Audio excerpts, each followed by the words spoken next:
प्रदूषण कमी करण्यासाठी इलेक्ट्रिक व्हेकलचं जे काय आपण धोरण आणलेलं आहे, आज त्याच्यामध्ये अनेक सुधारणा देखील करण्याचा कॅबिनेटमध्ये निर्णय झालेला आहे आणि त्यामध्ये त्याचं प्रमोशन केलं पाहिजे, त्याला इन्सेंटिव्ह दिला पाहिजे, त्याला सबसिडी दिली पाहिजे, या बाबतीत देखील निर्णय झाला आणि काही रस्त्यांवर त्या ठिकाणी त्यांना इन्सेंटिव्ह म्हणून या इलेक्ट्रिक व्हेकल जे सुरुवातीला इलेक्ट्रिक व्हेकल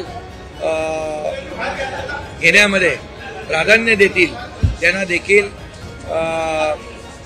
यामध्ये सवलत देण्याचा, सबसिडी देण्याचा देखील निर्णय झालेला आहे। काही ठिकाणी टोलमधून देखील सवलत देण्याचा निर्णय झालेला आहे। त्यामुळे इलेक्ट्रिक व्हेकलचं प्रमोशन झालं पाहिजे मोठ्या प्रमाणात। जसं केंद्र सरकारने याला प्राधान्य दिलेलं आहे तसं राज्य सरकार देखील राज्यातलं प्रदूषण कमी करण्यासाठी इलेक्ट्रिक व्हेकलला प्रमोट करते, प्राधान्य देते।